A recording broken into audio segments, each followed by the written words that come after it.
and welcome to my January wrap-up. So at the beginning of this month I made a super ambitious TBR where I think I listed 15 books that I wanted to read, none of which were very short. And I am pleased to announce that I have read so far this month, with a couple days still remaining to finish off the last two that we'll get into. I think I have read a grand total of 13 books. Without any further ado, here are the books that I read in the month of January. So I started off the month with a bang. I read Fugitive Telemetry by Martha Wells, which is the next novella in the Murderbot Diaries series. I gave this 5 out of 5 stars, hands down. I knew it was going to be 5 out of 5 stars even before I went into it, because it's Murderbot, and unless she totally does a 180 on this character, they're always guaranteed to be 5 out of 5 stars for me. For those of you who don't know, Murderbot is a slightly depressed AI who goes around trying to save humans from themselves, and does it very reluctantly because all he really wants to do is sit around and watch their version of Netflix and not deal with people, and that is such a mood. But throughout it, he also has to learn how to talk to humans and how to deal with his own emotions, and also save the humans from inevitable death and destruction. They're so short, but they're so good, and that you can't read them without a giant smile on your face, because you always take away something really wholesome. And Murderbot is just such a cool character, and his personality is just so relatable. But next was probably what I'm going to call my favorite book of the year. Yes, I realize it's only January. Yes, I realize I have so many other books that I want to read. But Harrow the Ninth by Tamsin Muir, I absolutely adored. It's the sequel to Gideon the Ninth, which is lesbian necromancers in space, and it's kind of like a gothic horror mystery as well, which the first time I read Gideon the Ninth, we all know I DNF'd it because I didn't like it. Read it a second time, absolutely loved it. Harrow the Ninth is wildly complicated, crazy over the top, but it's builds so much on Gideon the Ninth. You get so much world building, you get so much character interaction, and it's just, the humor in it kills me. There's a line, it's not exactly a spoiler unless you know what the main questions in this book are, which you won't know until you get to this scene, but there is a line that goes, "I'm not fucking dead," and the character who that one character is talking to turns around and goes, "Hi, I'm not fucking dead, I'm Dad," and I lost my shit over that. That just kind of encapsulates the humor in this book. It's my kind of humor. There were a lot of back and forth timelines, which I love a messy timeline in a story. The Harrow was just such a wonderful character. She's not my usual type of character, but I adored her, and it's just, I can't wait for Harrow the Ninth to come out next year. After that, I listened to the original by Brandon Sanderson and Mary Robinette Cole, which is an audiobook experience, which they are eventually doing an ebook and physical book of this, but I would recommend doing the audiobook because they do other things than just narrate it, and the narrator of this, who I think was Julie Whalen, does such a phenomenal job. But they add sound effects and they add a little bit of music. Really kind of felt like you were listening to a video game sort of deal, somebody narrating you a video game, and I thought that was just so cool. It's basically a murder mystery. I apparently read a lot of murder mysteries this month. And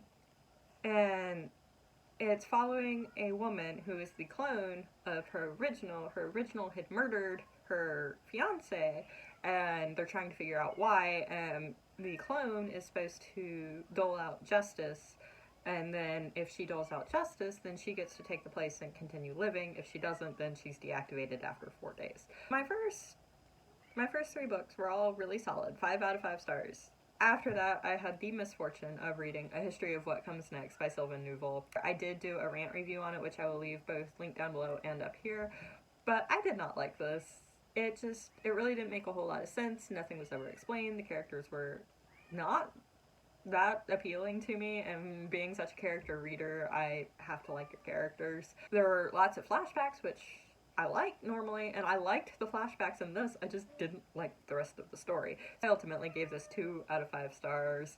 just because there were some mild elements that I did enjoy, but overall this was just a very disappointing read. After that, I read Midnight Sun by Stephanie Meyer and finally finished my rabbit hole of teenage angst. I will admit, I actually thoroughly enjoyed this. I thought Edward was a whiny brat. I thought that this really added not that much to the story, and with each edition to the series after Eclipse, Stephanie Meyer just continues to forget what made her characters so likable in the first place and just keeps changing the core of who they are.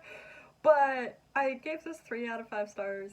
I was hooked. I thought the whole thing was hilarious. Edward was very self-aware about how terrible of a human being that he was being, and honestly, Bella was a lot more interesting from his side of things than she was during her own books. Only read this if you, like me, are a rather reluctant fan of the series, and get it from your library. Don't support this author. After that, I read a World War II book called The Lost Girls of Paris by Pam Jenoff. I was really excited about this. I actually had 2 World War II books that I was choosing between, and I went with this one because I thought I was going to absolutely love it, because it was about a woman who was a spy in France during World War II, and I've read Woman of No Importance, which follows the same concept. Adored that one. But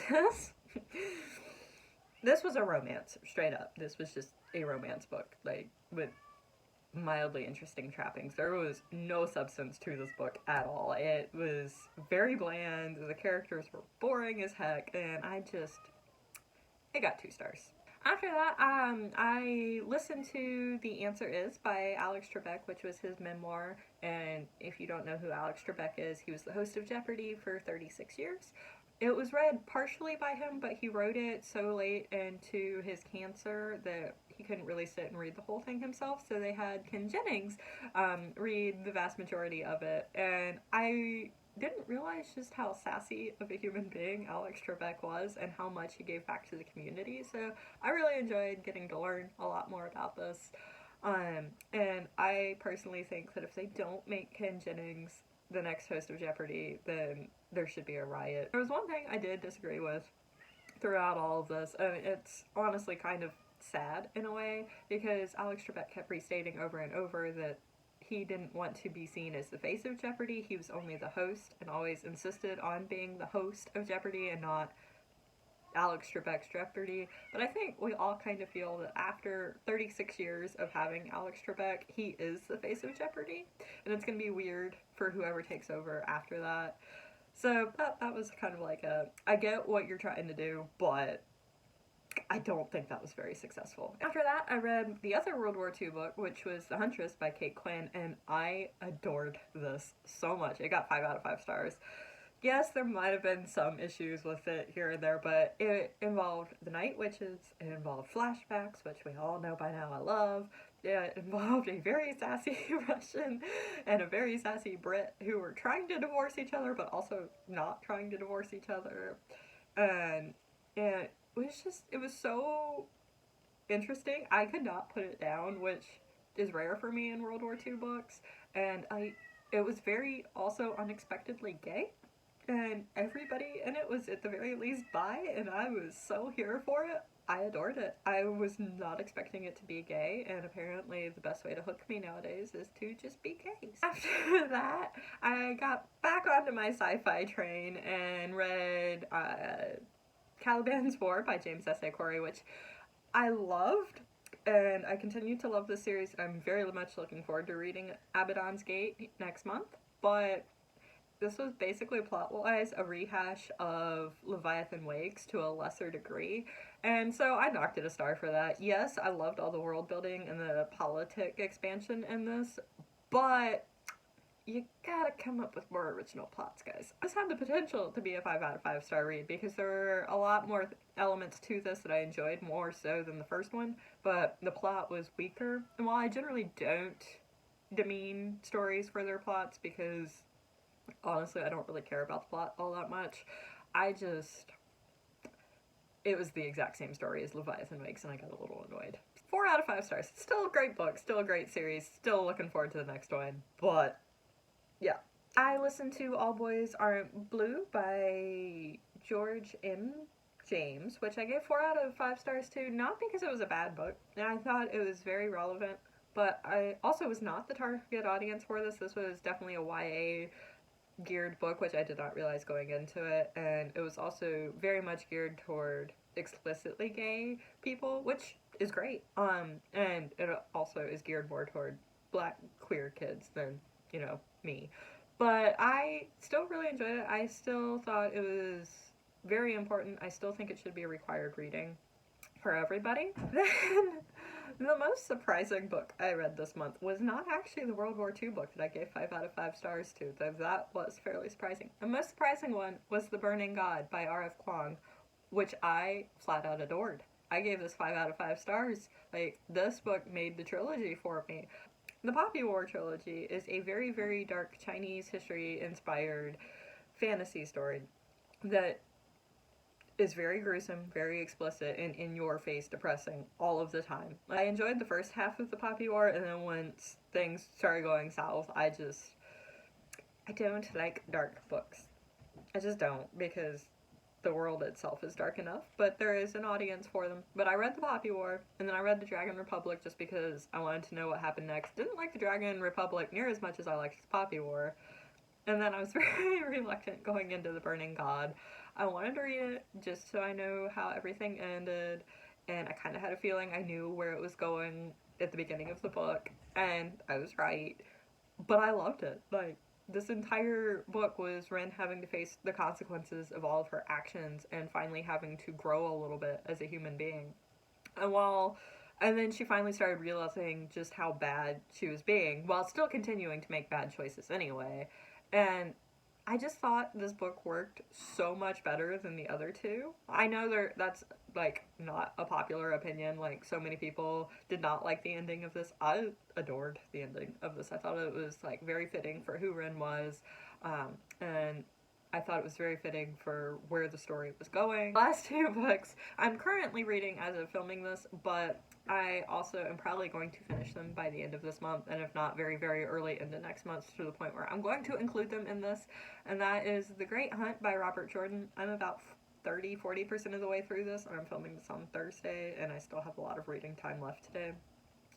And I don't have a rating because I haven't finished this yet, but I'm already enjoying this way more than Eye of the World, because we're finally starting to get better look at the magic system and the characters. The ones that did annoy me last book aren't annoying me as much this book, which is great, and I'm just super enjoying this. I am doing a dedicated reading vlog for this one, and it should be up sometime within the next couple of weeks, so stay tuned. And then I'm also hoping, this one might be a little bit of a stretch, to finish The Blade Itself by Joe Abercrombie. I'm 30 pages into this. I started this last night, and it's the 28th, so I have 3 days to read it, but at the same time, it's really good. It's hilarious. I'm loving it, and I'm excited to continue it. So that's it for my January wrap-up. I hope y'all enjoyed it, and let me know down below what books you guys read this month, as I would love to know. Let me know if you read any of these, or if you plan on reading any of these now that I've talked a little bit more about them, and I'll see you guys soon with another video. Bye.